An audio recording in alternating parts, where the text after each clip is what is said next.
이단은 기독교가 있는 곳에는 언제나 있습니다. 이단은 저 멀리서 오는 것이 아니라 옆에 있고, 또 이단은 전혀 다른 모습을 하고 있는 것이 아니라 비슷한 모습을 하고 있습니다. 전혀 다른 모습을 하는 것은 이방이라고 합니다. 이방. 이방은 표가 나는데 이단은 어떻게 보면 더 참된 것보다 더 참된 같이 가장하고 나타납니다. 그렇기 때문에 이단을 분별한다는 것이 그렇게 만만치 않습니다. 기도해야 되고 또 말씀에 바로 서야 되고, 이 진리라는 것은 우리가 양이 길을 가듯이, 자 스코틀랜드 옛날에 공부할 때 보면 그 산길에 보면 길이 이렇게 높은데 이렇게 양의 길이 있지 않습니까? 근데 그 길을 놓치면 길을 잃으면 죽고, 그 길이 그런 넓은 길이 아닙니다. 양의 길이 그 좁은 길이고, 또 양의 문도 좁은 문이고, 그곳에 서 있어야 사는 것인데 그곳에서 벗어나면 다 죽게 되는 것입니다. 그래서 사실상 우리가 진리 위에 바로 선다는 것은 어떻게 보면 조금 느슨하고 평범하고 그저 좋은 대로 믿고 이러면 자꾸 진리에서 멀어집니다. 진리에서 멀어지면 처음에는 그게 좋은데, 편할 때는 좋은데 이제 어느 순간 되면 내가 먼저 지쳐버립니다. 진리는 간혹은 나를 엄하게 하지만 갈수록 깊은 샘의 물과 같이 우리에게 우리의 그 가람을 채워주는데, 비진리는 당장 이게 어디 갖다 쓰기는 좋은 것 같은데, 그래서 색종이 그린 그림과 같이 그냥 당장 보기는 좋은데 그건 뭐 먹을 수도 없고, 그야말로 우리가 하중지병이란 말도 있잖아요. 이게 이단이 그런 거예요. 그냥 도화지에 그린 그림과 같아서 모양은 찬란하고 모양은 형형색색 드러나는데 아무 쓸모가 없는, 유익이 없는 그런 것이 바로 이단입니다. 이단이 항상 가까이 있다는 거 아셔야 됩니다. 그리고 항상 진리가 역사하는 곳에 미혹이 도사하고 있다는 것을 우리가 아셔야 됩니다. 에덴 동산을 짓자마자 그 사탄의 뱀의 유혹이 있었다는 것을 우리가 또한 기억해야 됩니다. 무익하고 헛된 것을 멀리하라. 지난주에 우리가 9절에서 보았습니다. 변론과 족보 이야기, 쓸데없는 이야기 가지고 그냥 밤을 새고 또 그걸 중심으로 삼고, 제가 보면 진리는 간단한데 말이죠. 자꾸 이제 나로부터 나오는 이 변론과 이 족보 이야기, 입만 열면 그냥 과거 이야기, 옛날 이야기, 우리 집안 이야기, 부모 이야기, 그런 것으로 그냥 다 채워버리는 그런 것이 변론과 족보입니다. 지난주에. 그것은 무익하고 헛된 것인데, 무익하고 헛된 것이 나란히 서면 그나마 쳐내면 되는데, 이 무익하고 헛된 것이 주가 되고 중심이 되면 점점 이제 우리가 신앙인이 근본에서 멀어집니다. 나는 아니라 그러고 나는 잘 믿는다 그러는데 내가 최고 멀리 떨어져 있는 게 됩니다. 내가 최고 미혹에 빠져 있고요. 가장 딱딱한 것을 먹는다 하지만은 딱딱한 것이 아니라 전혀 먹지 말아야 될 걸 먹고 있는 그것이 바로 무익하고 헛된 것이 점점 주가 되면, 그게 중심이 되면 근본에서 멀어지게 되는데, 그 가장 중요한 표가 뭔가 하면 십자가에서 멀어지는 것입니다. 십자가의 고난과 십자가에 달리신 예수님이 점점 멀리 보이고, 물론 그렇게 말하지 않습니다. 나는 십자가를 믿는다라고 합니다. 그런데 도무지 십자가의 그러한 사랑과 십자가의 헌신과 십자가의 어떤 대속의 은혜, 이런 것들로부터 다 멀어진 값싼 복음에 빠져드는, 어떤 기복에 빠져들고, 어떤 세속적 윤리관에 빠져들고, 어떤 심리적 자기 만족에 빠져들고, 내가 좋다 하면 그냥 좋은 거고, 내가 그냥 아니다 하면 아닌 거고, 그래서 무슨 침체니 이런 말들을 막 쓰면서 말이죠. 항상 우리는 날마다 죽고 날마다 살아나는 게 복음의 능력인데 그냥 나는 침체됐다 그러고 나는 이러면 이렇다 그러고 전부 규정을 하는.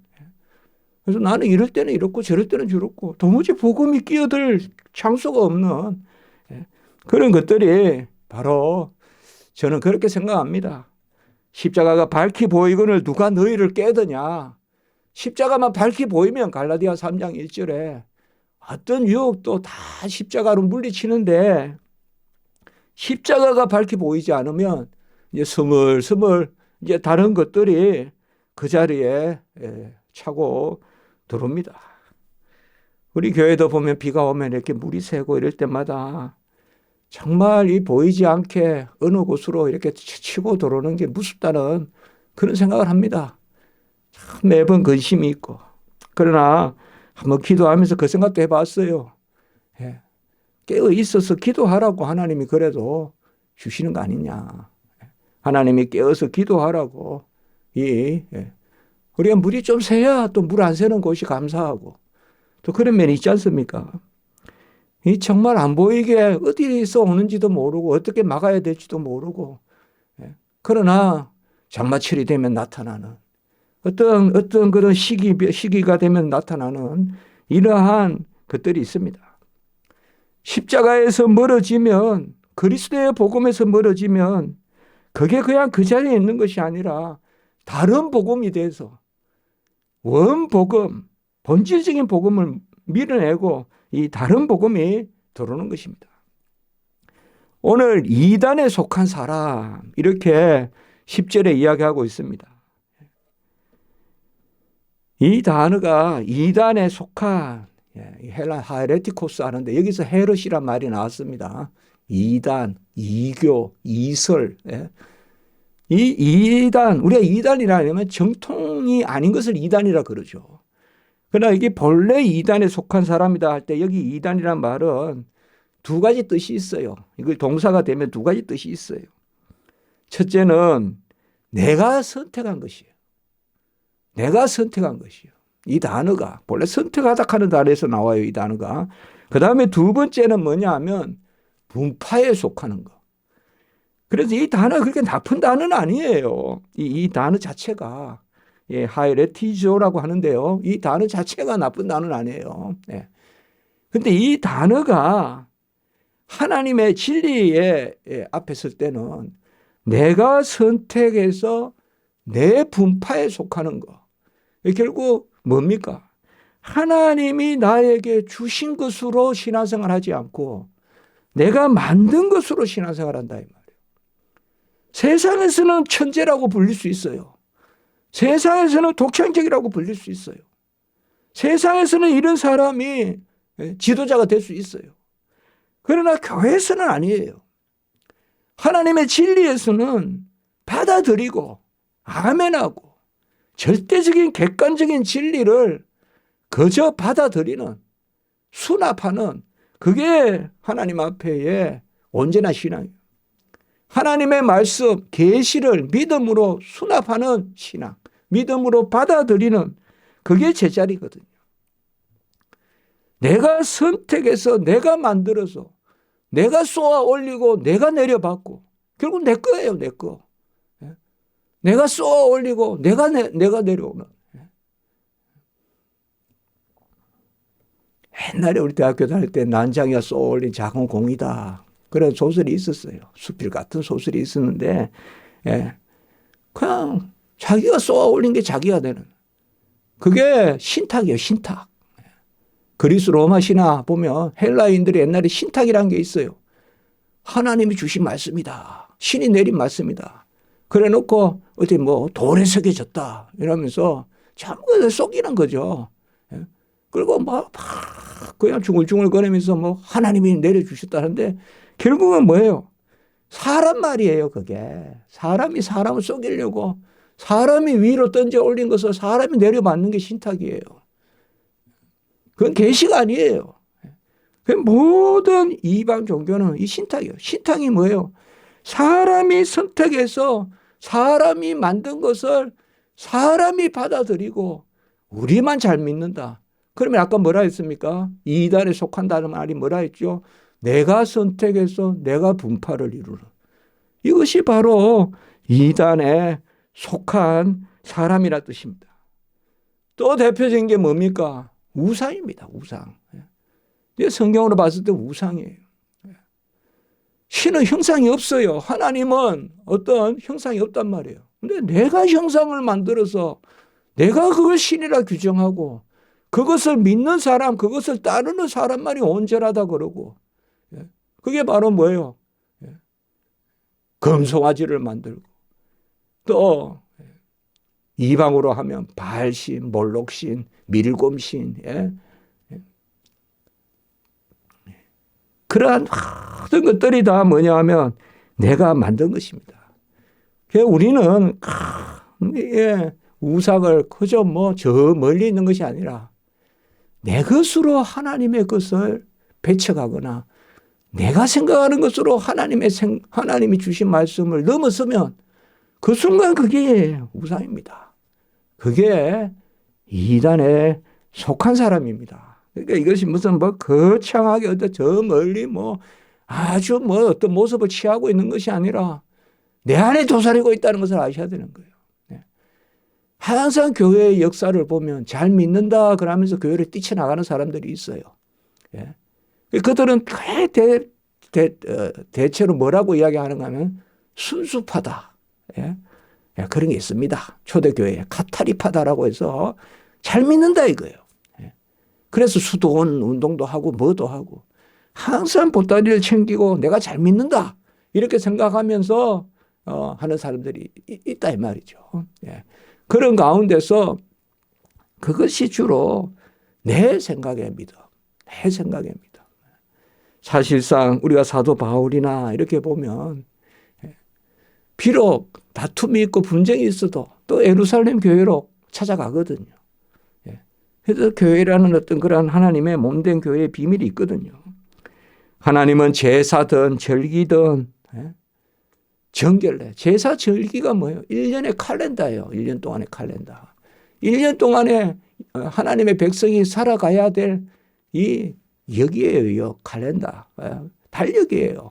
그게 바로 제사법이고 절기법이에요. 1년에 절기가 있고 또 3대 절기가 있고 그리고 제사가 있고 그리고 또 우리 인생에 있어서 날 때 또 이렇게 살아갈 때 또 내가 실수했을 때 또 정결례 이런 모든 것을 하나님이 주셨어요. 예배법을. 그것을 우리는 받아야 돼요. 그 구약으로 말하면 절기법, 제사법, 정결례법 그것도 받는 것입니다. 지금은 뭐예요? 그것이 다 이루어졌기 때문에 십자가에 그리스도를 바라보면 되는 거예요. 십자가의 그리스도. 그 십자가로부터 멀어지는 것은 구약으로 말하면 제사법으로부터 멀어지는 거고 절기법으로부터 멀어지는 거고 언약으로부터 멀어지는 것입니다. 지금은 십자가만 꼭 부여잡고 있으면 되거든요. 십자가의 법, 그리스도의 법, 믿음의 법, 십자가의 도. 다 성경에 나오는 거 아닙니까? 이게 신약이다 이 말이에요. 믿음의 법. 이제는 더 이상 율법으로 구원에 이르는 것이 아니라 그리스도는 믿음으로. 믿음의 법. 그걸 그리스도의 법이라고 했고 그게 바로 십자가의 도라고 했다. 십자가의 도. 그게 세상 사람들에게는 미련해 보이지만 구원받은 우리에게 능력이 됨이라. 고린도전서 1장 18절에 말하지 않습니까? 그래서 우리가 이 다른 복음이 없고 거짓 복음은 없는데 다른 복음은 없고 다른 복음은 전부 거짓 복음인데 거짓 복음은 그리스도의 자리에 다른 무엇을 다른 사람을 앉히는 것이 바로 거짓 복음이다. 그것에 속한 것이 오늘 이단에 속한 사람이다라고 이렇게 말하는 것입니다. 요한 1서에 보면 우리가 적그리스도란 말이 4번 나옵니다. 적그리스도란 말이. 그래 적그리스도란 말은 뭔가 하면 그냥 문자 그대로 하면 그리스도에 대적하는 것을 이야기합니다. 엔티크라이스트. 그리스도에 대적하는 것을 적그리스도라고 해요. 이걸 좀 더 다르게 생각하면 그리스도라고 나오는 거야. 그리스도를 어떻게 대정하냐 하면 내가 그리스도라 하면서 나타나는 거예요. 그리스도가 나쁘다고 나타나는 게 아니라 내가 그리스도라고 하면서 나타나는 게 저 그리스도예요. 요한일서 2장 22절에 보면 거짓말하는 자가 누구냐? 예수께서 그리스도의 힘을 부인하는 자가 아니냐? 아들을 부인하는 자가 저 그리스도니. 그러니까 거짓말하는 것이 누구냐면 예수가 그리스도의 힘을 부인하고 그 아들을 부인하는 그가 바로 저 그리스도다 이 말이에요. 아들을 어떻게 부인하겠어요? 아들 자리에 내가 앉아요. 이게 이단이에요. 이교예요. 이슬이에요. 이게. 그리스도 믿는다 그래 놓고 그리스도 자리에 내가 앉아 있다 이 말이에요. 그리스도의 자리에 사람이 들어가 있다 이 말이에요. 그리스도의 말씀 십자가를 붙들지 않고 사람의 공로로 쫓게 만들고 사람의 말을 따르게 하고 요한일서 4장 3절에도 보면 예수를 시인하지 아니하는 영마다 즉 그리스도의 영이다. 예수를 주요 그리스도시요 살아계신 하나님의 아들이라고 베드로와 같이 마르다와 같이 고백해야 되는데 예수를 바로 시인하지 않은 영이 즉 그리스도의 영이다. 그리고 요한 2서 1장 7절에도 보면 미혹하는 자 즉 그리스도가 예수 그리스도께서 육체로 오심을 부인하는 자다. 그러니까 하나님의 아들이 사람의 아들이 되심을 부인하는 자. 그래서 이제 우리가 사복음서를 보지만 어떻게 보면 복음서를 부인하는 거예요. 다. 아닌 것 같아도 다 부인합니다. 하나님의 아들이 사람의 아들이 되셔서 이 땅에 오심을 부인한다는 것은 마태, 마가, 누가, 요한을 다 부인하는 거예요. 성육신을 아멘하지 않는데 성육신의 비밀을 아멘하지 않는데 마태, 마가, 누가 복음을 읽는다. 그건 말이 안 되는 이야기예요. 그건 무슨 설화를 읽는 것과 똑같은 이야기예요. 그게 바로 저 그리스도다. 미혹하는 자다. 그래서 우리는 누가 나를 대적하고 유혹하고 그것을 우리가 분별해서 이기고 그렇게 하라고 하지 않습니다. 성경은. 그리스도를 꼭 붙들으라고 합니다. 그리스도를 꼭 붙들면 나머지는 사라집니다. 어렵지 않습니다. 어렵지 않아요. 막 따져서 1000만 개 되는 몇천 개 되는 10,000개 되는 그 중에 예수님이 저게 계시구나 하고 찾아내서 우리가 그 예수를 믿고 그렇게 하는 게 아닙니다. 그냥 보혜사 성령을 받아서 예수 그리스도를 믿고 창념하고 그의 가르침에 딱 붙들려서 그것만 생각하고 창념하고 그리고 그리스도를 아까 뭐래요? 시인하고 요한일서 4장 3절 그리스도를 시인하고 그 그리스도만 붙들고 있으면 됩니다. 사실 그리스도를 붙드는 방법은 그리스도를 붙드는 방법밖에 없어요. 믿음에서 믿음으로. 그거는 성령의 은혜로 주어지는 것입니다. 내가 머리 써서 하는 게 아닙니다. 우리가 성경을 읽고 성경을 공부하고 말씀을 우리가 배우는 것은 그리스도를 믿기 위한 것이죠. 그리스도를 잘 믿기 위한 것입니다. 요한일서 2장 18절에 보면 지금도 많은 적그리스도가 일어났다라고 이야기했습니다. 마찬가지입니다. 지금도 많은 적그리스도가 있습니다. 이러한 이단에 속한 사람은 한두 번 훈계한 후에 멀리하라라고 이렇게 오늘 10절에 말씀하고 있습니다. 이런 말씀이 자주는 안 나옵니다만은 잘 봐야 됩니다. 우리가. 여기 훈계라는 말, 여러분 훈계라는 말하면 딱 떠오르는 말씀이 없습니까? 자녀들을 주의 교훈과 훈계로 양육하라. 이 에베소 6장 4절 있지 않습니까? 자녀를 노엽게 하지 말고 오직 주의 교훈과 훈계로 양육하라. 사실상 주의 교훈과 훈계는 뭡니까? 기본적으로 거듭나는 것입니다. 여기 교훈과 훈계라는 말은 교훈이란 말은 알리라는 것이고 훈계라는 것은 몰아가라는 뜻입니다. 잘 알려서 그쪽으로 몰아가라는 뜻입니다.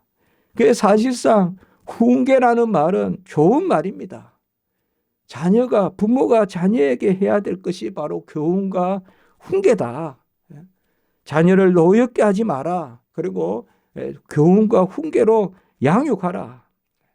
그 훈계라는 말을 여기 썼어요. 그리고 한두 번 훈계한 후에 멀리하라라고 이야기했어요. 이 멀리하라는 말은 뭘까요? 이건 다른 의미가 아닙니다. 단지 멀리하라는 말이 아닙니다. 그것에 이끌려서 동화되지 말라는 것입니다. 그것이 잘못됐고 그것이 잘못됐다는 것을 알리고 몰아가고 그것에 물들지 말라는 것입니다. 그것에 물들지 말라는 것입니다.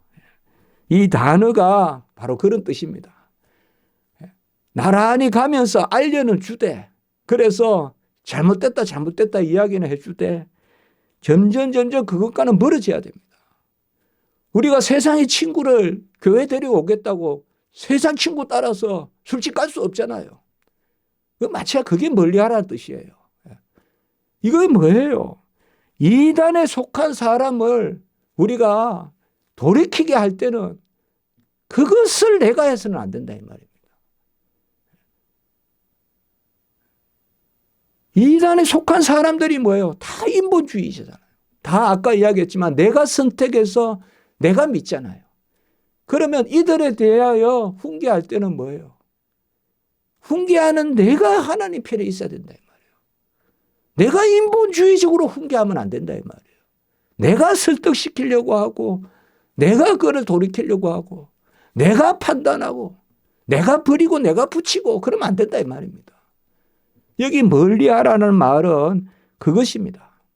한두 번 훈계한 후에 멀리하라는 말은 하나님의 말씀으로 가르치고 몰아가고 그리고 하나님의 뜻에 맡겨두라는 것이지 그 말입니다. 그 사람을 비난하라, 그 사람을 아예 매장시키라 그런 말이 아닙니다. 그런 말이 아니라 하나님이 하시게끔 두라는 뜻입니다. 하나님이 하시게끔 두라. 11절에 보면 이러한 사람은 어떤 사람이냐? 썩어서 스스로 정지하는 자다. 이 말은 가만히 두면 자기가 스스로 죄에 빠진다. 그래서 여기에서 잘 아실 것은 이단에 대한 것은 하나님이 하시는 것입니다. 그러나 우리가 그냥 가만히 있는 것이 아닙니다. 저도 한국교회를 위해서 기도하면서 큰 일이 있을 때 몇 차례 그렇게 WCC나 WEA나 다락방이나 그리고 알파코스나 이러한 것들 또 평강제일교회 제가 생각했을 때 이거는 하나님의 말씀의 진리를 드러내야 되겠다. 무슨 신천지니 하나님의 교회 교회니 저런 그 이단들은 굳이 조직신학적으로 이야기할 필요가 뭐가 있겠습니까? 그러나 아주 비슷비슷하다 하면서 이렇게 나타날 때는 이야기해야 되겠다 싶으면 참 하나님 앞에 또 기도하면서 그럴 때는 사람 생각하면 안 됩니다. 이단에 대한 대처는 당을 지어서 하는 게 아닙니다. 하나님 앞에 기도하면서 진리를 외치면 됩니다. 그게 어거스틴이 한 일이고 그게 루터가 한 일이고 그게 칼빈이 한 일입니다. 이렇게 작은 칼빈의 생가도 가보면 작은 집에서 거기서 기도하면서 혼자 책을 쓰고 그거 가지고 하고 루터도 마찬가지입니다. 그러니까 이단을 대적한다 하면서 내가 세속적인 방법을 쓰면 안 됩니다. 이단 대처한다 그러면서 마치 그냥 무슨 정치 세력화 하듯이 그렇게 하고 이단 대책에 무슨 근위자다 그러고 무슨 총무 있고 석이 있고 그렇게 하는 게 아닙니다. 진리를 바로 세워야 되지. 이단 대책한다 그러면서 무슨 정치하고 그렇게 하면 안 됩니다. 우리는 이 말씀이 나오니까 그렇게 이야기 제가 하는 것입니다. 스스로 정지하는 자입니다. 가만히 놔두면 하나님 앞에서 자기가 자기 깨에 넘어갑니다. 이단들은. 그럼 우리는 그건 뭐예요? 진리만 선포하면 됩니다. 진리만 선포하면. 스스로 정지한다. 스스로 정지한다. 이 정지한다는 말이 로마서 8장 3절에 보면 예수님이 이 땅에 오셔서 자기 몸에 아들은 죄 있는 육신의 모양으로 보내어 육신의 죄를 정하사 예수님이 이 땅에 오셔서 우리 대신에 죄의 값을 치르셨죠. 그때 이 단어를 썼어요. 그럼 뭐냐 하면 이 단어는 예수님이 우리 죄를 가져가신 것은 우리 죄를 가져가시기 위한 것이지만 이단들은 자기 꾀에 자기가 넘어가고 자기 죄에 자기가 넘어갑니다. 이게 중요한 이야기입니다. 이단을 대처할 때는 하나님께 맡겨야 됩니다. 하나님께 맡겨야 돼요. 잘못하면 이단들 방법을 쫓아갈 수 있어요.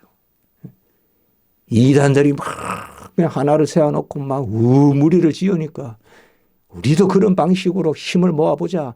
그렇게 하면 안 됩니다. 분명히 그런 영역이 있습니다. 오늘 그 말씀을 우리에게 알려주는 것입니다.